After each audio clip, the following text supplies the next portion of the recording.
దేవుని పరిశుద్ధ గణనామమునకు మహిమ కలుగును గాక. ఆమెన్. క్రీస్తునందు ప్రియులరా, దేవుడు తన మహాకృపను బట్టి మనకు నూతన ఉదయకాలం వేకునేటి రీతిగా ఆయన పాద సముఖములో నిలబడడానికి చక్కటి శ్రేష్టమైన విలువైన శ్రేష్టమైన అనుకూల సమయాన్ని మనకు అనుగ్రహించారు. అందుని బట్టి ప్రభు ఉన్నతమైన నామముకు ఘనత కలుగును గాక. క్రీస్తునందు ప్రియులైన దైవజనులు, స్నేహితులు, విశ్వాసులు, సహోదరి సహోదరులు, ఈ కార్యక్రమాన్ని వీక్షిస్తూ ఆత్మీయంగా బలపడుతూ నన్ను ప్రోత్సహిస్తూ ప్రార్థిస్తున్న ఆత్మీయ అందరికీ యేసుక్రీస్తు వారి పరిశుద్ధ నామంలో ఉదయకాలపు శుభములు మరియు నిండు వందనాలు తెలియజేస్తున్నాను. మీరంతా బాగున్నారు కదండి? చాలా సంతోషం. రండి, ఈ దినము కూడా మిమ్మల్ని ప్రేమతో ఆహ్వానిస్తూ ఉన్నాను. అనుదిన అభివృద్ధి ఉదయకాలపు ధ్యానాలు అనేటువంటి ఈ ఆధ్యాత్మిక కార్యక్రమంలో నాతో పాటు పాలిభాగస్తులై వాక్యాన్ని ధ్యానించండి. దేవుని యొక్క దీవెనలు పొందుకోండి. బైబిల్స్ దగ్గరలో ఉన్నాయి కదా, తెరచి చూడండి. లేని పక్షాన చదువుతున్న మాట జాగ్రత్తగా విని గ్రహించండి. దేవుని యొక్క దీవెనలు పొందుకోండి. బైబిల్స్ దగ్గరలో ఉండి తెరవండి. నేటి దిన ధ్యాన వాక్యంగా యోహాను సువార్త 14వ అధ్యాయము 27వ వాక్యాన్ని చదువుతా ఉన్నాను. శాంతి మీకు అనుగ్రహించి వెళ్ళుచున్నాను, నా శాంతినే మీకు అనుగ్రహించుచున్నాను. దేవుడి మాటను మన కొరకు దీవించును గాక. ప్రార్థన చేద్దాం వాక్య ధ్యానం కొరకు. ప్రేమగల తండ్రి, మహోన్నతుడ, మీకు వందనాలు నాయన. అనుదినము ఈ ఆధ్యాత్మిక కార్యక్రమం ద్వారా నీ మాటలు వినిపింపజేస్తూ ఆ మాటల ద్వారా నన్ను మమ్మల్ని మీరు బలపరుస్తున్నందుకు స్తోత్రాలు, కృతజ్ఞతలు చెల్లిస్తూ ఉన్నాను. నీ సన్నిధి కాంతిలో మేము నిలిచి ఉండడానికి ఆధిక్యత అనుగ్రహించినందుకు వేలాది స్తుతులు చెల్లిస్తున్నాను. మరింతగా నీ దీవెన కృమ్మరిస్తారని, ఆధ్యాత్మిక కార్యక్రమాన్ని మీ ఆత్మచేత నడిపిస్తారని విశ్వసిస్తూ మహిమ ఘనత మీకు చెల్లిస్తూ క్రీస్తు యేసు వారి పరిశుద్ధ నామమును అడుగుతున్నాను తండ్రి, ఆమేన్. చాలా సంతోషం పిల్లరా. చదవని మాట మనం గమనించినప్పుడు యేసుక్రీస్తు ప్రభు వారు తండ్రి అయినటువంటి దేవుని దగ్గరికి, అనగా ఆయన ఏ స్థలము నుండి అయితే పాపులైన మన కొరకు క్రిందికి వచ్చాడో తిరిగి అదే స్థలానికి ఆయన వెళ్ళిపోతూ ఉంటున్నప్పుడు ఈ మాటలు పలికిన సందర్భాన్ని మనం చూస్తాం. ఏమంటాడు? నా శాంతిని మీకు అనుగ్రహిస్తున్నాను. తర్వాత అంటాడు, లోకం ఇచ్చినట్టు కాదంటాడు. లేదా మనము జీవితంలో శాంతి అనుభవిస్తున్నాము అని చాలా సందర్భాల్లో ఆలోచిస్తూ ఉంటూ ఉంటాం. అయితే ఇది మన యొక్క అజ్ఞానంగానే కావచ్చు, అలక్ష్యం కావచ్చు, లేదా మరి ఇంకా ఏమైనా కావచ్చు. అయితే మనము కళ్ళు తెరిచి నిజ జీవిత వాస్తవాలను చూసినప్పుడు మాత్రం నిజమైన అంతరంగపు స్వభావాన్ని, లేక ఆ అంతరంగపు స్వభావాన్ని సమాధానముతో నింపగలిగేది, లేక ఆ అంతరంగ స్వభావానికి సమాధానము లేక శాంతిని ఇవ్వగలిగేది ఒక్క క్రీస్తు వారు మాత్రమే అని తెలుసుకుంటాం. ఎందుకంటే ఆయన చెప్పిన మాట, నేను మీతో చెప్పిన మాటలు ఆత్మయు జీవమునై ఉన్నవి అన్నాడు. యేసుప్రభు వారి మాటల్లో ఉన్న వాటిని నేను పొందానా అనేటువంటి ఒక ఆ ప్రశ్న మన అంతరంగానికి మనం వేసుకోవాలి. అన్నాడు చాలా స్పష్టంగా, నా శాంతినే మీకు అనుగ్రహిస్తున్నాను అన్నాడు. పిల్లరా, మనము ప్రభు ముఖములోనికి చూసినప్పుడు, ఆయన ముఖ దర్శనం చేసినప్పుడు మాత్రమే ఆ శాంతిని పొందుకోగలం.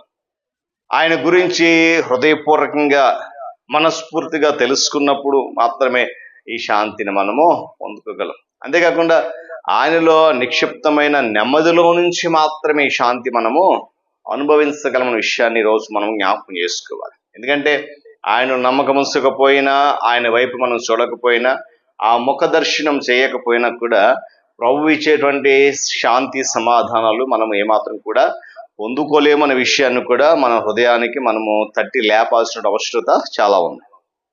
మనము ఈ సందర్భంలో తీవ్రంగా కలత చెంది ఉన్నామేమో. ఎప్పుడైనా సరే మన జీవిత నావపు అలలు మన జీవితాన్ని చిన్నభిన్నం చేసేస్తున్నాయా? మన విశ్వాసము ఎప్పుడైనా అలజడికి గురైందా? అయితే కొన్ని సందర్భాల్లో మనము శాంతిని, సమాధానాన్ని, సంతోషాన్ని, ఓదార్పును ఒకళ్ళు పొందలేకపోతున్నామేమో. కొన్ని సందర్భాల్లో మన జీవితం నిష్ప్రయోజనంగా, నిష్కల్మషంగా ఉందా? అయితే మన ప్రభువులో ఏమండి నిక్షిప్తమైన నెమ్మది పొందు. సమాధానాన్ని పొందుకోవాలని ప్రభువులో ఆయన యొక్క శాంతిని మనం ప్రతిఫలించినప్పుడు ప్రియులరా, మనం దేవుని ఎదుట సరిగ్గా ఉన్నాము అని అర్థం. ఆయన శాంతిని మనం ప్రతిఫలించలేనప్పుడు మనం దేవుని ఎదుట సరిగ్గా లేము అని కూడా అర్థం చేసుకోవాలి. ఎందుకంటే మన మనస్సు, మన హృదయము దేవుని మీద నిమగ్నమై ఉన్నప్పుడు, ఆయన మాటకు లోబడి ఉన్నప్పుడు, ఆయనను మనము అంగీకరిస్తున్నప్పుడు మాత్రమే ఆయన శాంతిని మనము ప్రతిఫలించగలము అనే విషయాన్ని మనం జ్ఞాపకం చేసుకోవాలి. మన మనస్సు, మన హృదయం మన మీదే నిమగ్నమై ఉన్నప్పుడు, మన ఆలోచన మీదే నిమగ్నమై ఉన్నప్పుడు మనలో అశాంతి మాత్రమే ఉంటుంది, అలజడి మాత్రమే ఉంటుంది. యేసుక్రీస్తు ప్రభువారి యొక్క ముఖ కాంతికి మనం దూరమైనప్పుడు మనలో అలజడి, అభద్రతా భావం అనేది ఏర్పడుతూ ఉంటాయి. అందుకే ఆయన అన్నాడు, లోకం ఇచ్చేది అభద్రత, లోకం ఇచ్చేది నెమ్మది లేనటువంటి జీవితం, లోకం ఇచ్చేది శాంతి కలగనటువంటి జీవితం, కానీ నేనైతే ఇస్తున్న శాంతి నెమ్మది కలిగిస్తుంది. నేను ఇచ్చేటువంటి శాంతి లోకం ఇవ్వదు, అది ఇచ్చినట్టు నేను ఇవ్వట్లేదని చెప్పి చాలా స్పష్టంగా జ్ఞాపకం చేస్తున్నాడు. ఆ క్షణంలో మనం చేయాల్సిన పని ఏంటంటే, యేసు వైపు చూచుచు సమస్యల నుండి విడుదల పొంది ఆయన నుంచి మనం సమాధానం పొందుతున్నామా ఒకసారి ప్రశ్నించుకుందాం. అయితే ఆయన ఇచ్చిన సమాధానము మనలో ప్రస్ఫుటంగా వెల్లడి కావాలి. ఆయన ద్వారా మనం పొందుకున్న శాంతి వెదజల్లగలగాలి. మన సమస్యలకు మనమే పరిష్కారాలను వెతుకుతూ తూలి పడిపోతున్నామేమో. మన జీవిత భారాన్ని ఎప్పుడైతే యేసు ప్రభు వారికి అప్పగించుతామో అప్పుడే ఆయన నుంచి మనం ఓదార్పు పొందగలం. మన జీవిత అధికారానికి నాయకుడిగా ఆయనను ఆహ్వానించినప్పుడు ఆయన ఇచ్చేటువంటి శాంతి మన హృదయంలో సమృద్ధిగా నింపుకోగలం. కష్టాల్లో, నష్టాలలో, దుఃఖాల్లో, వ్యాధులలో, ఇబ్బందుల్లో ఆయన మాటలు మనం వినాలి. ఎందుకంటే ఆయన అన్నాడు, మీ హృదయమును కలవరపడనీయకుడు అని చెప్పాడు. కాబట్టి ఉదయకాల సమయంలో పిల్లరా, మనం ఎప్పుడైనా కలవరపడితే కనుక ఆ కలవరపాటులో నీతో నాతో ఉండేటువంటి ప్రభు మన తోడు ఉన్నాడు, ఆయన చేయి అందిస్తున్నాడు. చెప్పాడు, చక్కటి అభయం, నా శాంతిని మీకు అనుగ్రహిస్తున్నాను, ఎవరిది కాదు, లోకం ఇచ్చినట్టు అంతకన్నా కాదు.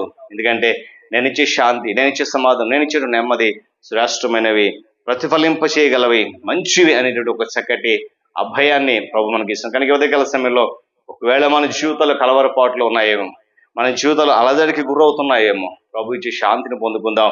ఆ శాంతి ద్వారా శాంతికి కర్త అయినటువంటి, సమాధానకర్త అయినటువంటి ప్రభు వైపు చూస్తూ నిత్య జీవ మార్గంలో పరిశుద్ధాత్మ దేవుని సహాయంతో ముందుకు కొనసాగుదాం. దేవుడు ఈ మాటలు మనందరి కొరకు దీవించును గాక. ప్రార్థన చేసుకుందాం. ప్రేమ కలిగిన మా తండ్రి, సర్వాధిపతి స్తోత్రాలు. తిరిగి నూతన ఉదయకాల సమయంలో నీ మాటలు వినడానికి ఉపనిచ్చారు, వందనాలు.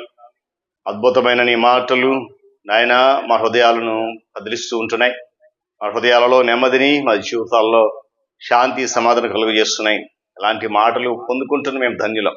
ఈ కార్యక్రమం బట్టి మీకు వేలాది స్తుతులు చెల్లిస్తున్నాను. నిశ్చితమైతే ఇంకనూ మీ ఆత్మ సంచారం చేత ఈ కార్యక్రమాన్ని బలపరచండి, అభివృద్ధి కర్మలు నడిపించండి. మహిమ ప్రభావాలు మీరు పొందండి.